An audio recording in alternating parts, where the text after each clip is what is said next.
Welcome, everyone.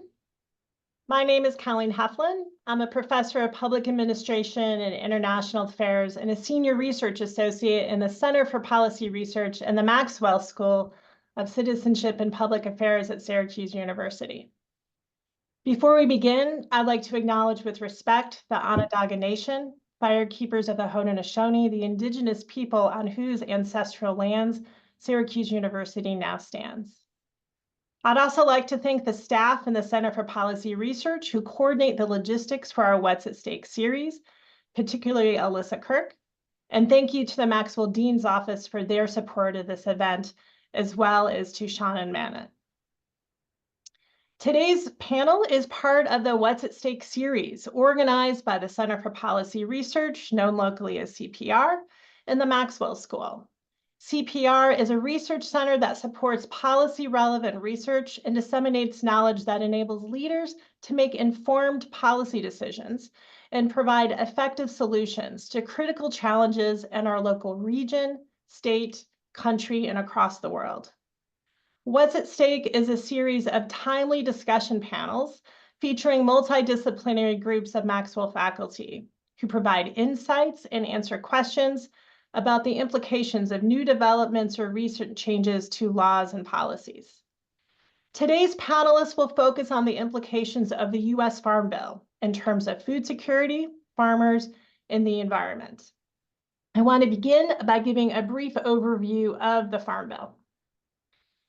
The U.S. Farm Bill includes 12 different titles. Nutrition assistance, which includes the Supplemental Nutritional Assistance Program, known locally in some states as SNAP or food stamps, comprises 76% of the total costs.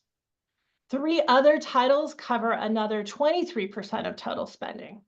That is crop insurance programs, commodity crop subsidies, and the conservation titles. 8 other titles together receive less than 1% of Farm Bill spending, including those that cover renewable energy and emergency disaster assistance, among others. The Farm Bill is typically authorized every 5 or 6 years and was last authorized in 2018. It expired in 2023, and a 1-year extension was passed that has recently expired September 30th, 2024. This means the legislation has officially lapsed at this point. The Farm Bill is deeply important to the economic well-being of the United States. The SNAP program alone served an average of 42 million individuals per month in 2023, nearly 13% of the U.S. population. This is important because SNAP has been shown to reduce the risk of food insecurity by 30%. And food insecurity has increased in each of the last 3 years. In 2023, 13.5% of the US population was food insecure or was unable to afford access at all times to healthy and nutritious food. You will learn today about the importance of the Farm Bill to conservation and the climate. Fully 70% of private lands in the continental US have been eligible for conservation support under the Farm Bill. The Farm Bill is one of the largest sources of federal resources for conservation and restoration of private land. And if you care about climate change, you should know that agriculture accounts for 11% of US greenhouse gas emissions. Finally, the economic impacts of the Farm Bill are far-reaching.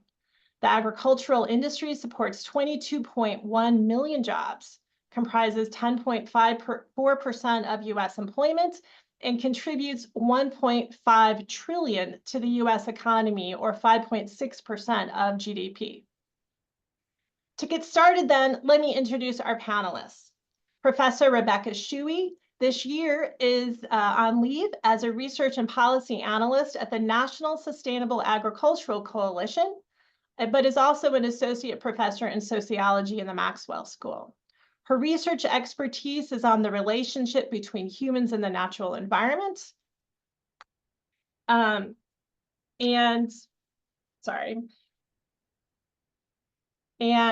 National Sustainable Agricultural Coalition is a nonpartisan alliance of over 130 member groups working to promote and enhance sustainable food and farm policy at the federal level. Rick Welch is a professor of sociology in the Maxwell School. He's previously served as a policy analyst with the Henry A. Wallace Institute, director of the U.S. Department of Agriculture Sustainable Agricultural Research and Education Program for the Southern Region, and budget analyst for the Foreign Agricultural Service of USDA. His research focuses on agri-food systems and environmental sociology. And we also have with us Professor Laura Ann Minkoff-Zern, an associate professor of geography in the environment in the Maxwell School. She's a human geographer and food systems scholar with expertise on interactions between food and justice, labor movements, and environment and agricultural policy. All three panelists are senior research associates in the Center for Policy Research in the Maxwell School at Syracuse. And I'll be joining in the conversation with the panelists today. I research the causes and consequences of food insecurity and evaluate the design and effectiveness of social safety net programs, including food and nutrition assistance programs. To get us started, Becky, the Farm Bill has historically represented a place where legislative compromise worked well, but that's changed recently. Can you begin by providing some historical context for the politics of the Farm Bill? Yeah, absolutely. Thank you, Colleen.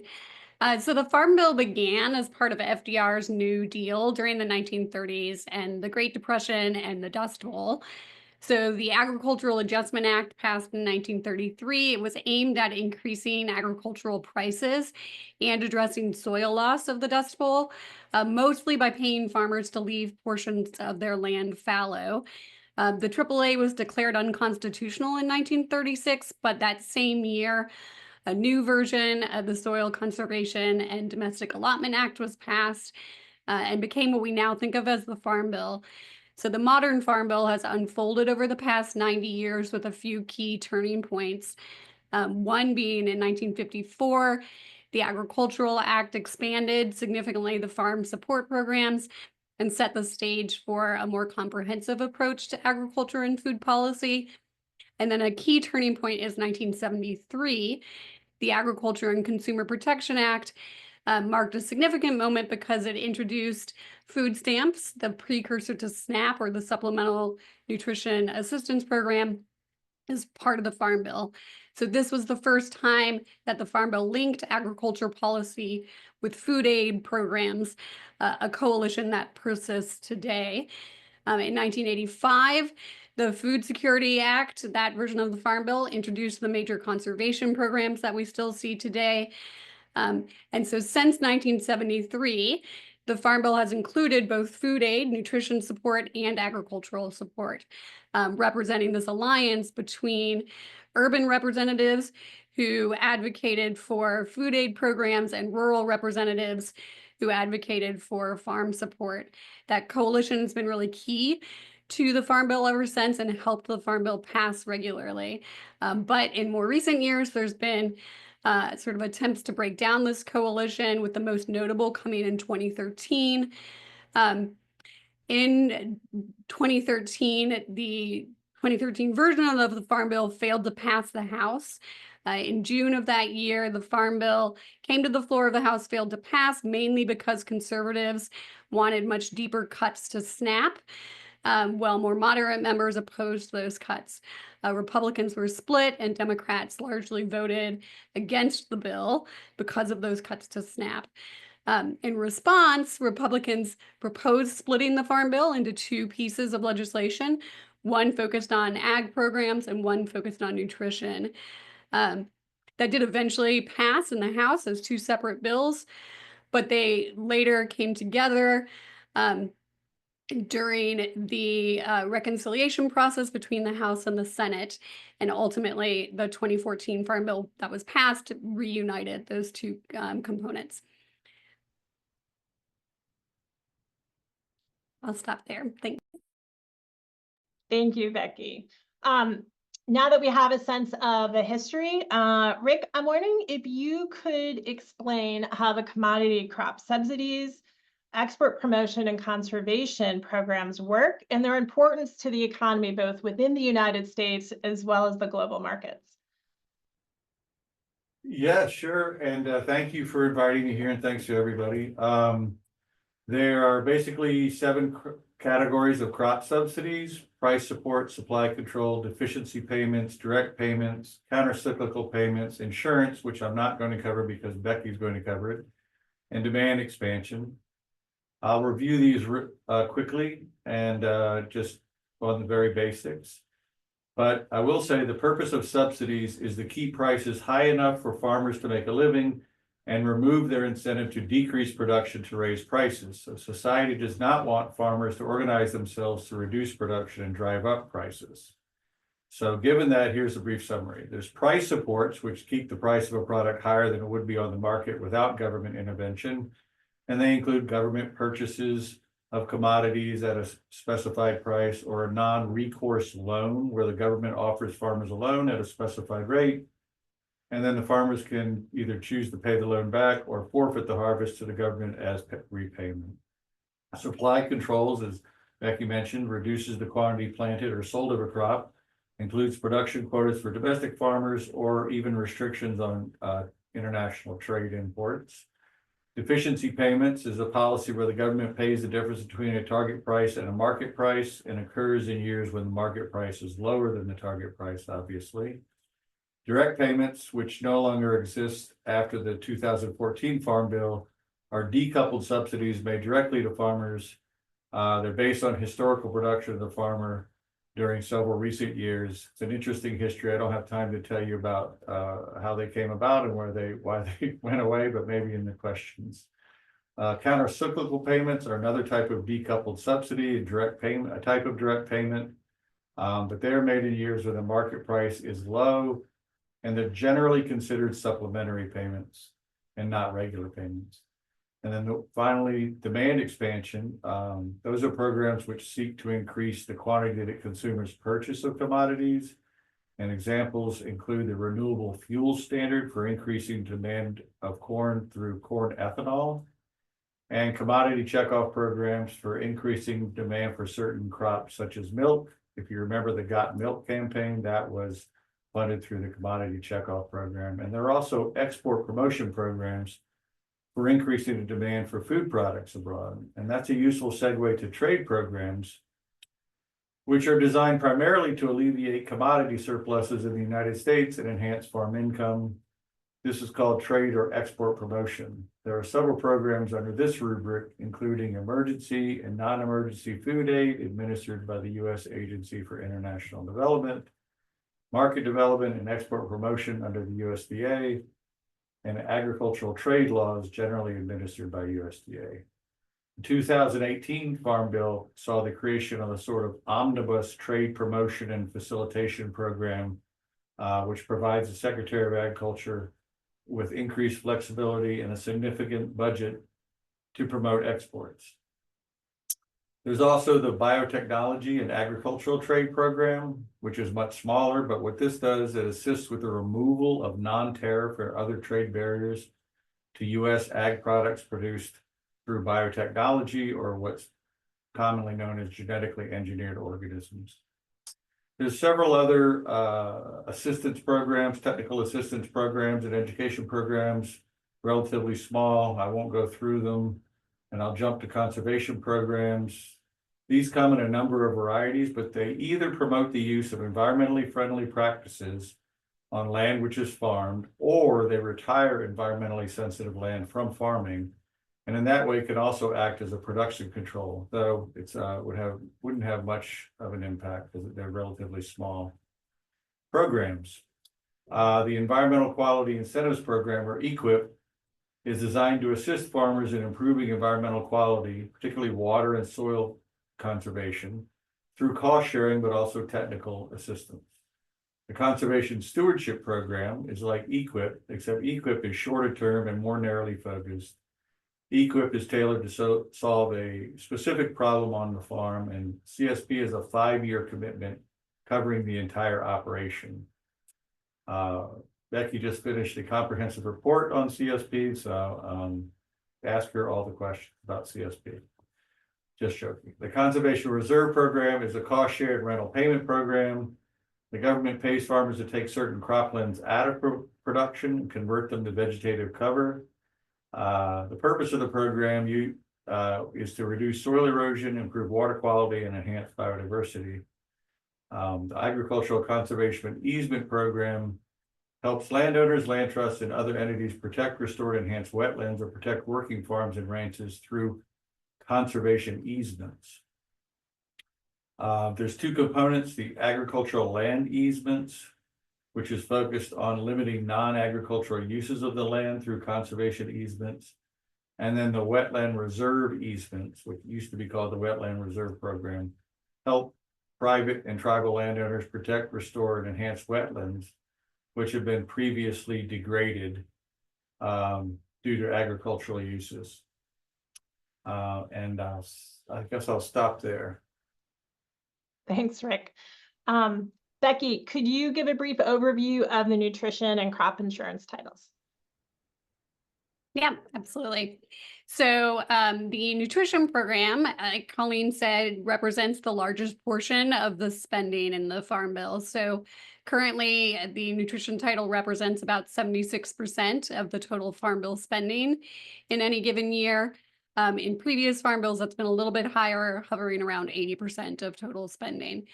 The largest program in the nutrition title by far is SNAP, or the Supplemental Nutrition Assistance Program, formerly known as Food Stamp or the Food Stamp Program. SNAP provides monthly benefits to eligible low-income individuals and families, enabling them to purchase nutritious foods. So eligibility is determined based on income level, household size, and a variety of other factors. Approximately 42.5 million Americans receive SNAP benefits in 2023. The second major category of nutrition programs are what we call the USDA commodity food programs. So in these programs, the USDA is basically purchasing commodities from farmers or other sellers in bulk, and then redistributing those commodities for food support.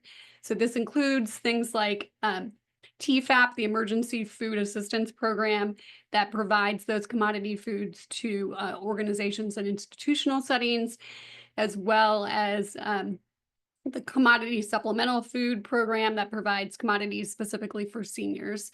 So this is, again, USDA buying commodities up in bulk and then redistributing those commodities to low-income or senior individuals.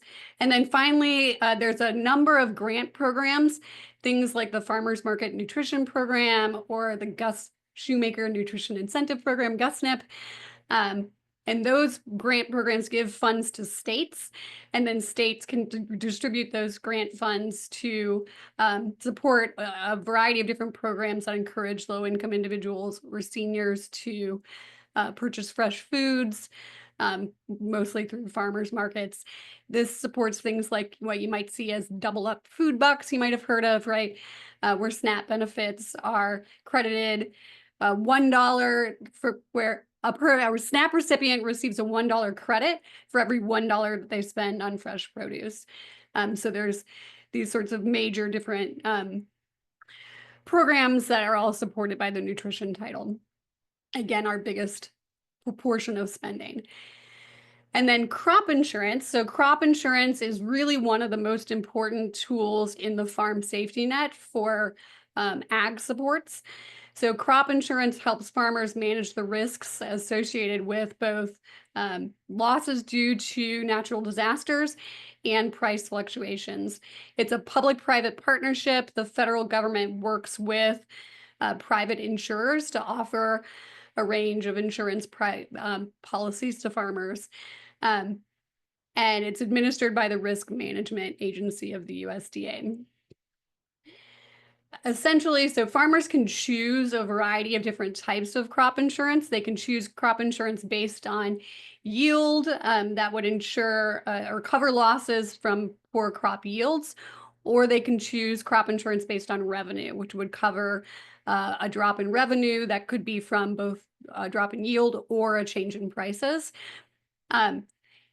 Importantly, and the reason this is a federal program is that the government really heavily subsidizes the cost of crop insurance by covering a portion of the cost of the premiums that farmers pay. So the amount of that subsidy varies depending on the type and coverage of the policy. But on average, farmers pay only about 40% of the total cost of the premium, with the remaining 60% being covered by these federal subsidies. So it's a very large subsidy that farmers receive to cover these crop insurance payments. Again, they can choose from a range of different types of insurance tools that are out there that are provided by private insurers, but subsidized by the federal government. Those include yield protection, revenue protection, and whole farm revenue protection.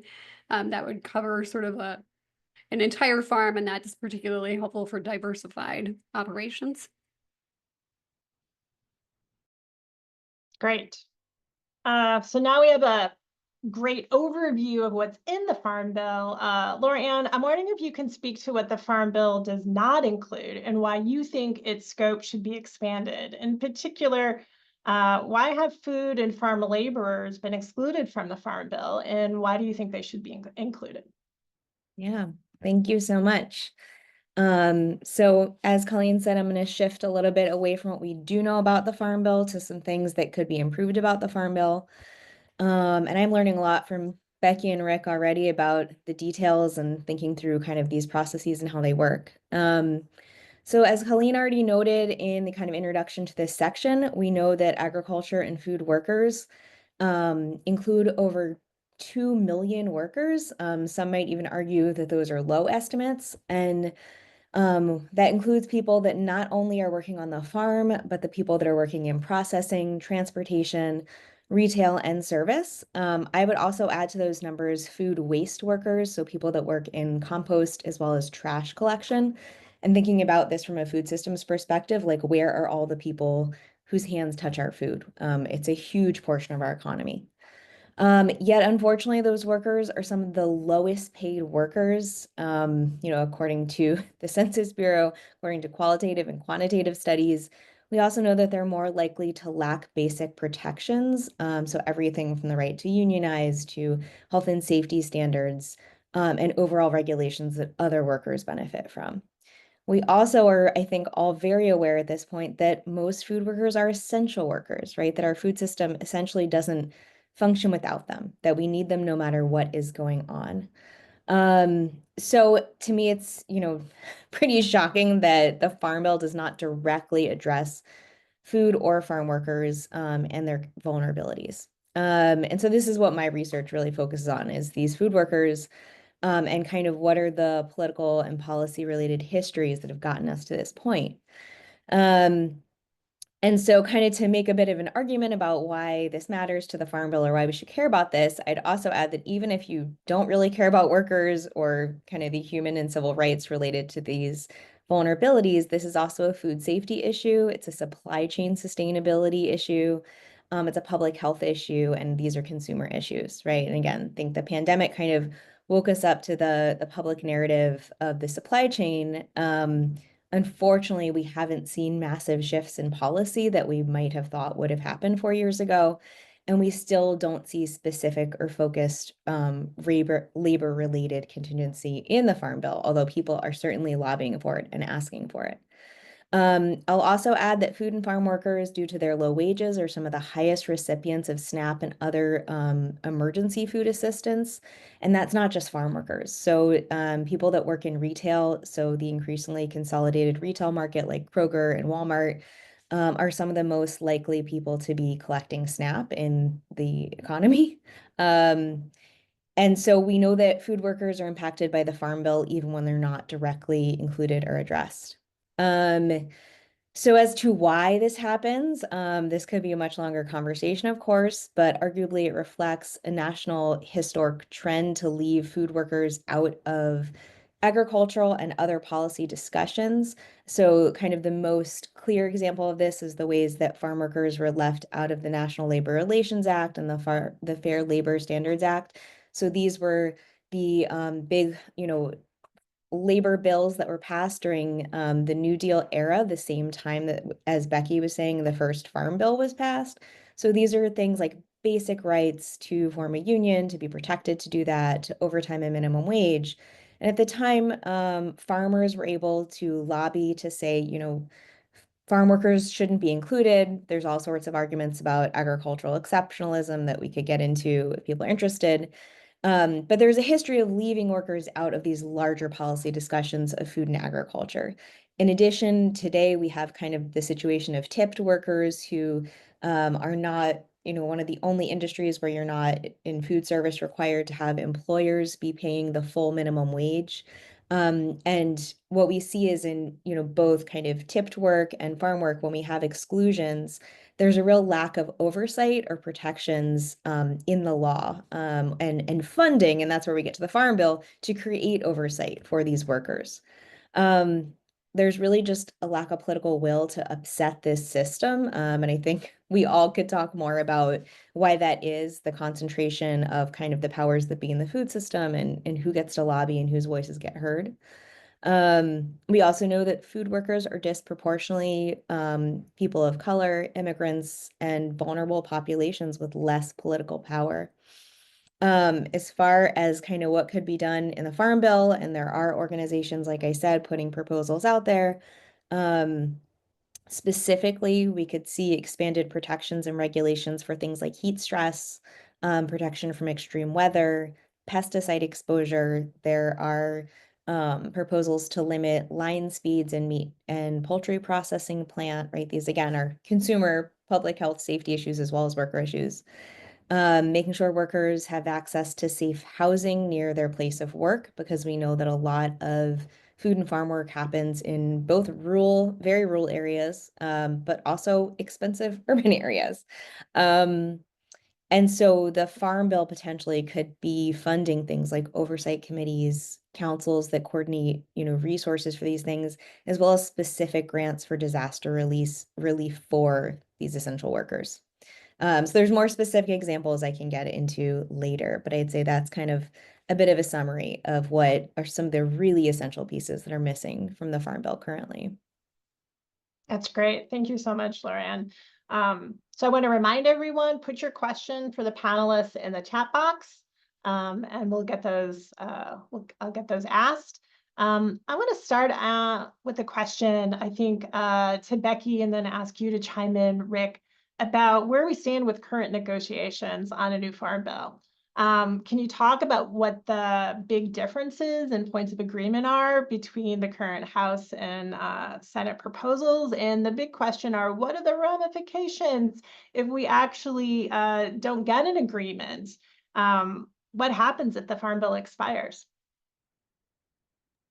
Yeah, I can jump in. So yeah, I think important to note, we don't have a Farm Bill right now. It has expired. So as of September 30th, the 2018 Farm Bill, which was already existing on a one-year extension, did expire. Fortunately, the vast majority of programs that are in the Farm Bill are continuing to function normally, because NSAC and other groups really strongly advocated that in the 2018 Farm Bill, those programs be given baseline funding. So those programs can continue to function while a new Farm Bill is being passed, the vast majority of them. That being said, there are a few what we call orphan programs, smaller programs that don't have baseline funding that can no longer function as is. So yeah, also important to note, I think we don't have full legislative text or a bill from the Senate Ag Committee. We do have a full bill from the House. So what we've got from the Senate Ag Committee is two fairly detailed summaries of what they plan to include in a bill. One that's come from Senator Stabenow, Democrat from Michigan, and a second from Senator Bozeman, a Republican from Montana, the chair and minority leader in the Senate Ag Committee. The House did bring forward a bill to the House Ag Committee in May. So we know more about the House bill than we do about the Senate bill. Because of the current congressional budgeting rules, any Farm Bill can't cost more than the current Congressional Budget Office baseline. So basically it can't increase the federal deficit, or that spending has to be offset elsewhere. So with that in mind, the House bill proposal, which never did make it to the floor of the House, it went to committee, and that's where it stands. Had massive cuts to SNAP, pretty significant cuts to SNAP, as well as restrictions on the CCC fund, which is this Commodity Credit Corporation. It's a sort of relatively small pool of funding that USDA has more discretionary uses for, and has mostly been used to support things like emergency relief payments.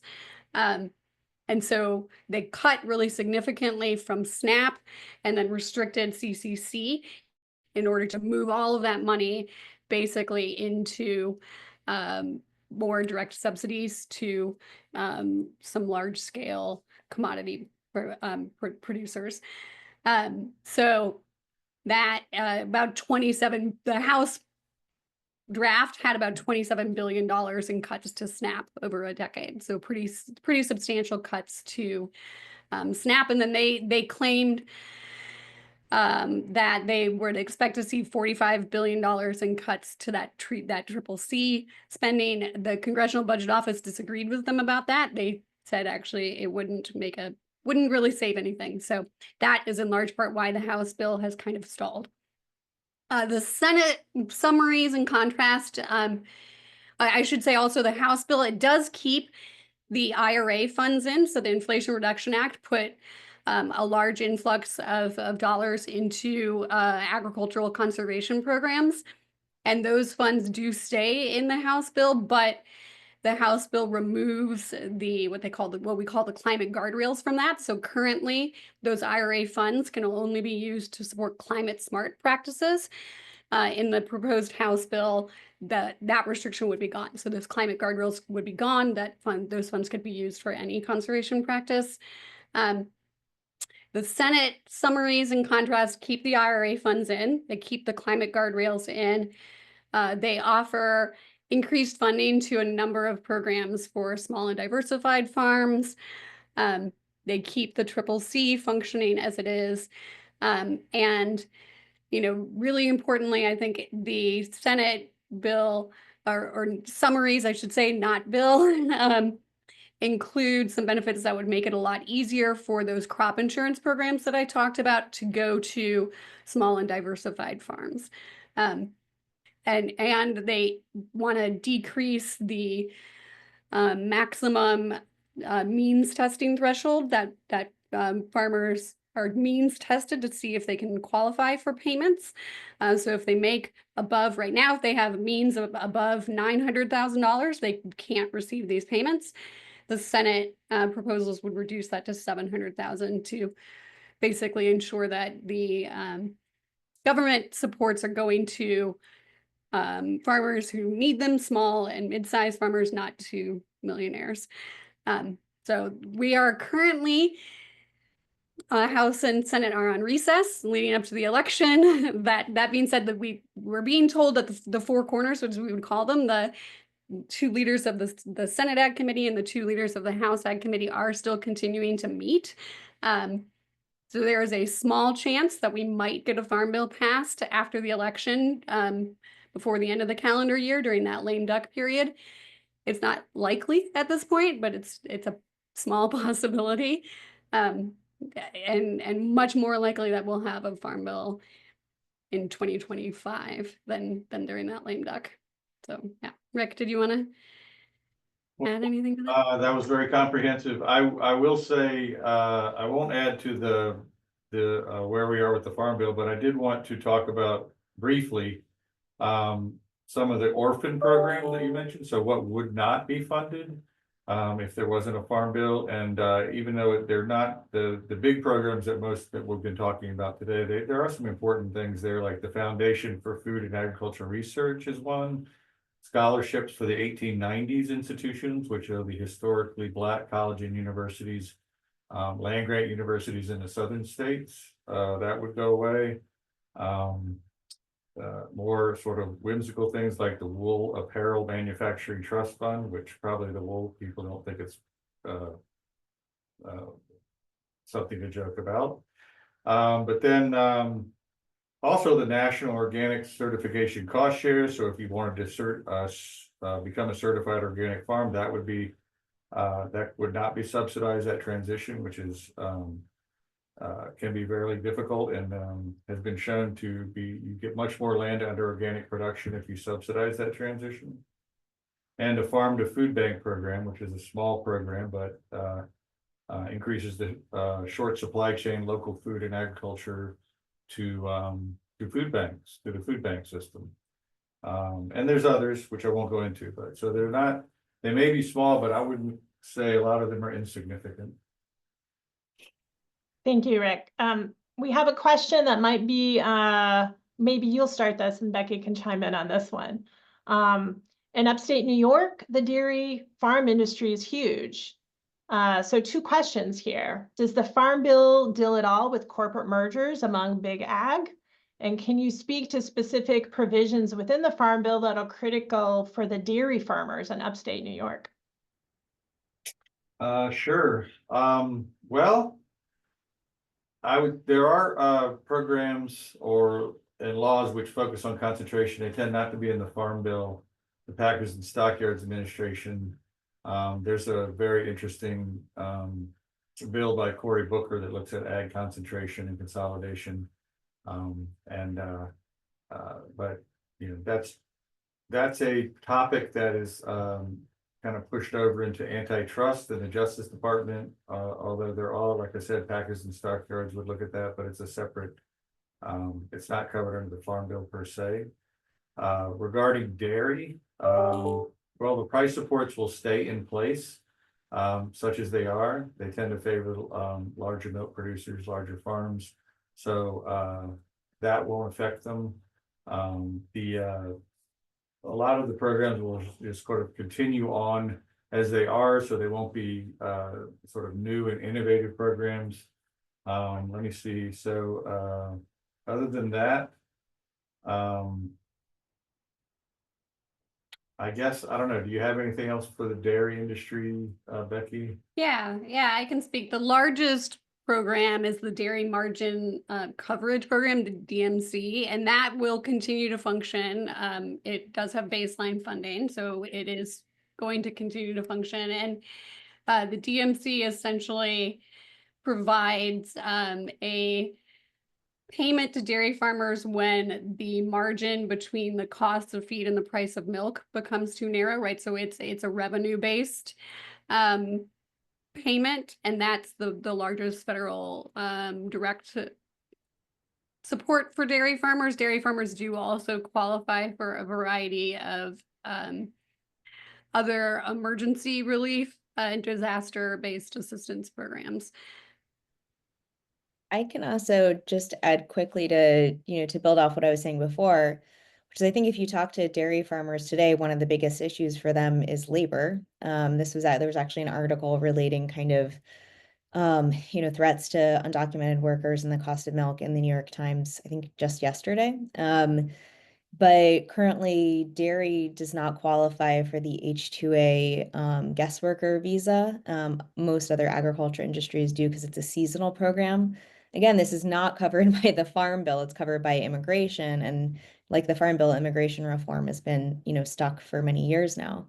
But the big lobbying effort on behalf of dairy has been that they want to be included in being able to apply for guest worker visas, which are really complicated. I personally have written about them along with Rick and the complications of these programs, but all is to say that immigration coming up is a huge political issue, and they are, pretty much wholly dependent upon an undocumented workforce, which really complicates things for that industry right now. Yeah, dairy got hit particularly hard during COVID, in part because of labor shortages that were already pre-existing and then were, of course, exacerbated by the COVID pandemic, along with, what's now been decades of immigration tightening that have led to those labor shortages. So, yeah.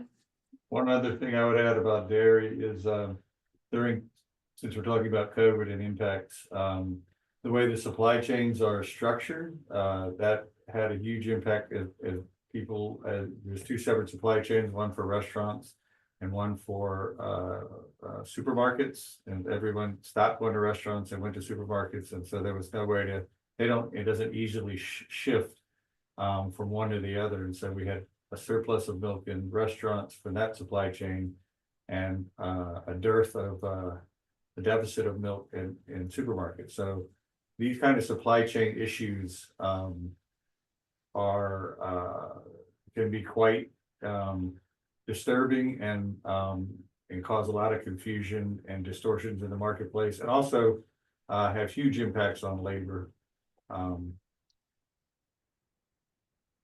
That's great.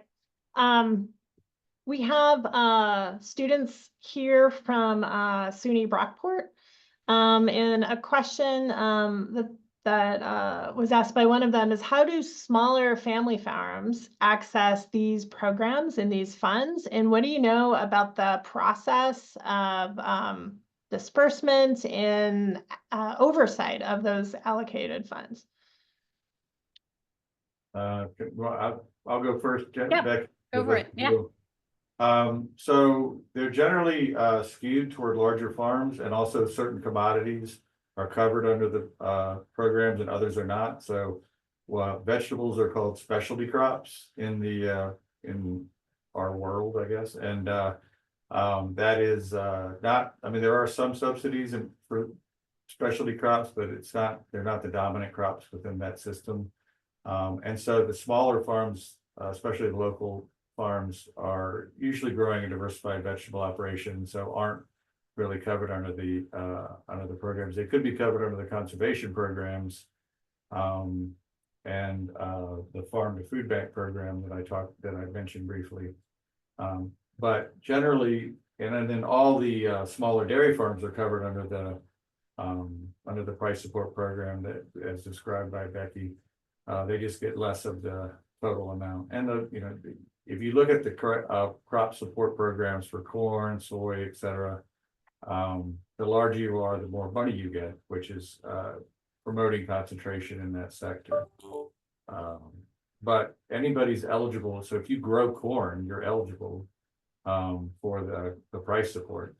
It's just that you wouldn't invest in all the machinery and everything for that to grow a little bit of corn to get the price support. And so I'll stop there. Yeah, like Rick said, the vast majority of the program funding goes to pretty large scale producers and to a pretty narrow range of types of commodities. So I'll just talk about a couple specific programs. So in terms of crop insurance, which I talked about, is again one of the largest sort of aspects of this, what we would call the farm safety net.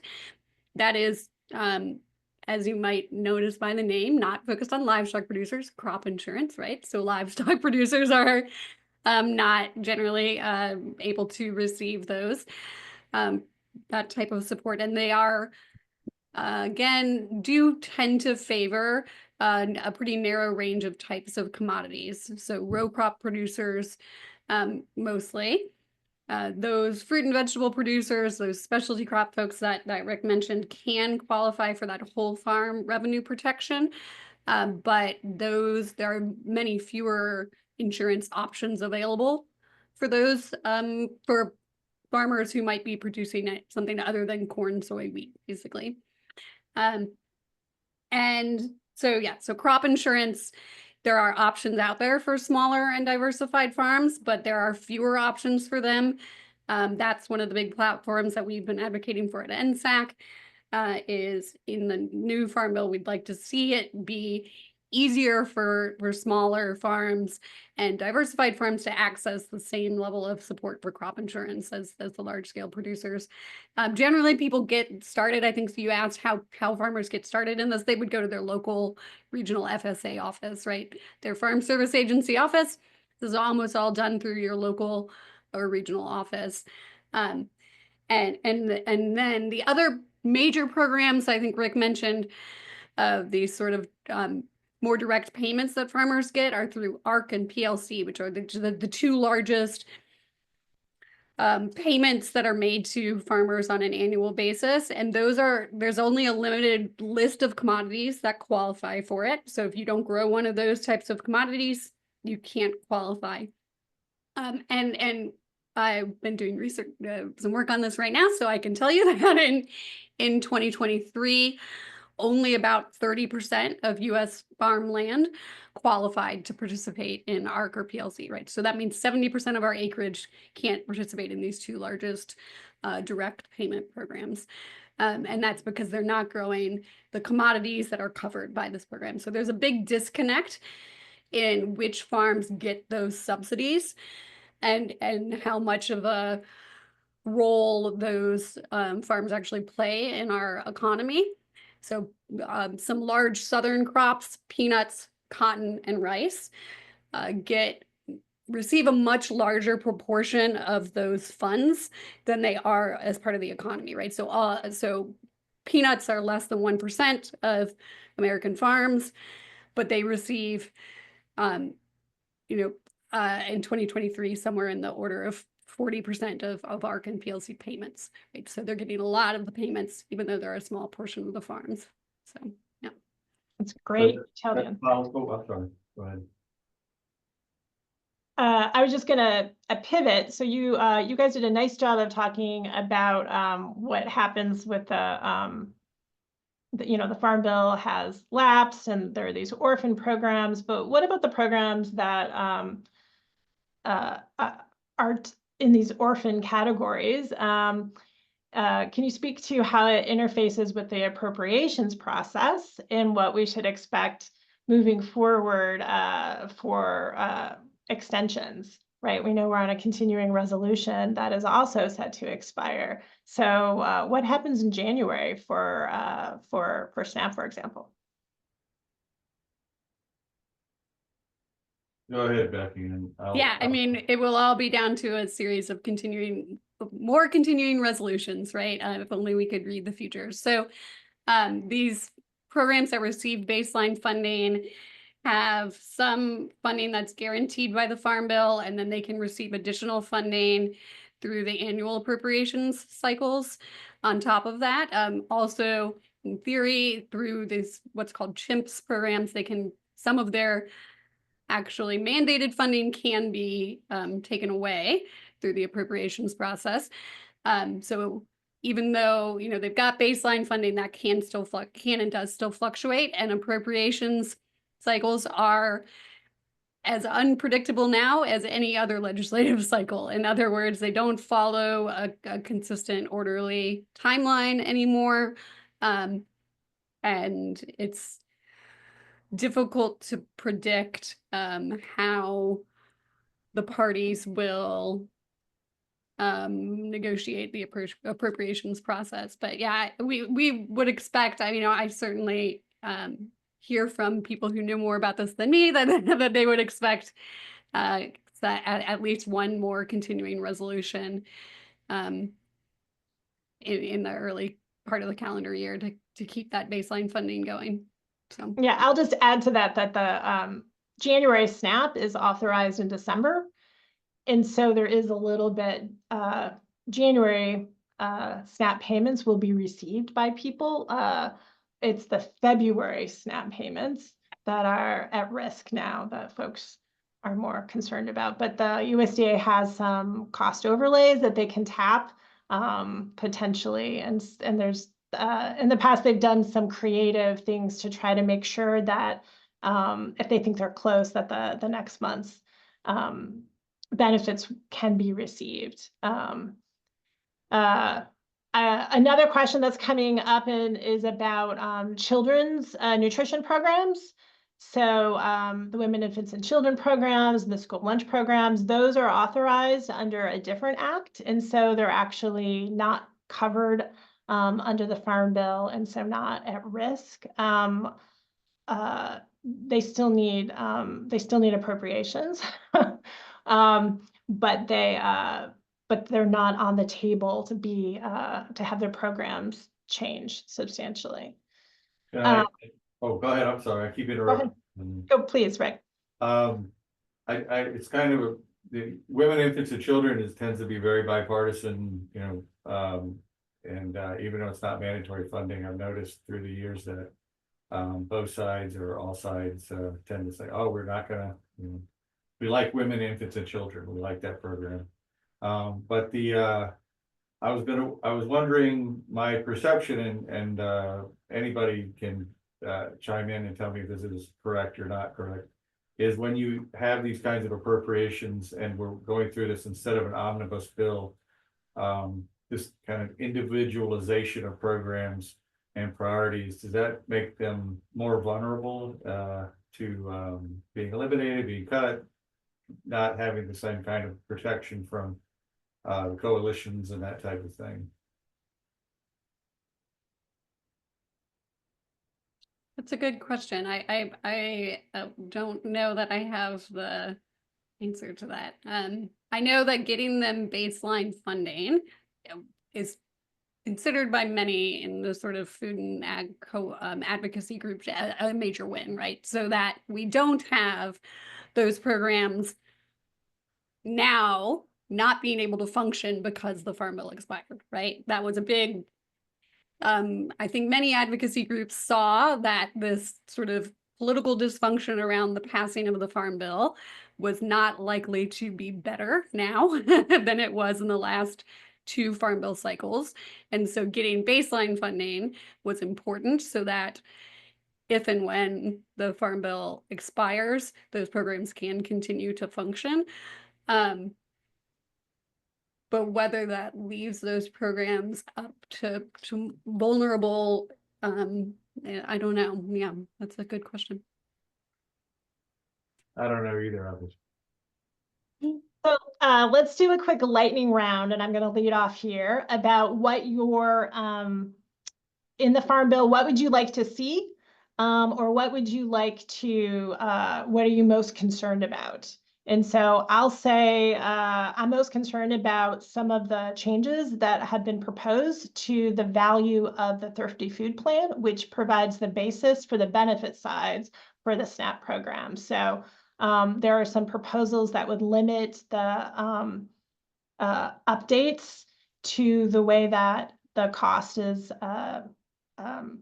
calculated, and that is estimated would result in a $30 billion reduction in SNAP allocations over the next decade. And considering how important SNAP is to addressing food insecurity, and that the major issue people talk about when they receive SNAP, 61% talk about not having enough money to afford food. I think that is my #1 issue. Others of you, let's go quickly. Laura, Ann, do you want to start? Sure. So obviously I've already talked about labor and kind of the continuing issues around labor and intersections with immigration and the ways we need to deal with that, and in particular just need to be protecting our food workers, which seemingly is apparent, but we're not doing anything about it. The other big issue that we haven't really talked about is that we're at a crisis of farm transitions right now. So over half of farmland owners are over 65, and most of those plan to retire in the next decade and don't actually have children that want to take over the farm. And so we're, like I said, we're in a moment of trying to figure out what's going on with that. There is a lot of existing funding and there are existing programs in the Farm Bill that help new and beginning farmers and ranchers, particularly socially disadvantaged groups, veterans, different, racial groups that have been discriminated in the past by USDA, to access grants and funding. I'd say those grants are great that they exist. They're not necessarily going far enough to kind of address this big population transition that needs to happen for us to actually have farms and be producing food. I don't think we're talking about that enough. It's as we've all been talking about, farming is just getting harder and harder. People don't want to farm anymore for very good reason. In my own work, I argue that actually we have a population of people on the land, immigrant farm workers that know how to farm and want to farm, but don't have access to the resources. As Becky and Rick were talking before about all these programs and the ways that they're skewed by kind of scale and commodity. They're also skewed by, racial and ethnic identity in terms of who gets access. And there's a whole history on this and discrimination in terms of people that don't get access to funding that they should be getting access to, that's applicable to them. As well as women farmers and ranchers. Also, these numbers are growing in terms of interest. People that want to go into farming as traditional, quote unquote, traditional farmers are aging out, but we're not doing enough to support them. And I think that's a crucial issue for the Farm Bill and needing to, not let that go. And I would just add to that, I share all those concerns. But research that Lorianne and I did actually found, or suggested at least, that the organic, certified organic part of the agricultural sector tended to be skewed away from. We looked at Hispanic farmers versus other farmers versus white farmers, and so they didn't seem to be outreach and other things to bring in that particular group, though they were farming in the same basic not necessarily organic certified, but in the organic mode. Yeah, I can't pick just one. I'll say two. I think on the support side, it's essential that the next Farm Bill make it easier for small, mid-sized, and diversified farms to access those support programs, right? So they have to be suitable to a wider range of producers that more accurately reflects our agricultural economy. And then on the conservation side, these programs are really essential and they're hugely oversubscribed. So, a recent report that we found that only about 30% of farmers who apply to the conservation stewardship program are able to get in because there's just not enough money. Farmers want to be in these conservation programs. They want to participate in them. They are hugely effective. And we are underfunding them hugely. So we really need to pump more money into those. We need to keep the IRA funds that came into the conservation program in because they have given a boost, a much needed boost to our conservation programs. So we really need to continue to invest in those. All right. Go ahead. You want to? If I had a wish list, I would say let's adopt a Canadian style supply management program for dairy. But I just set myself off into them. Definitely not on the table. Think big, Rick. That's great. Well, what a great, robust discussion. Hopefully everyone has learned something about the Farm Bill, why it's important for their area of interest. And I want to thank the audience and panelists for this robust discussion. A recording of this event will be made available on the CPR website in the coming weeks.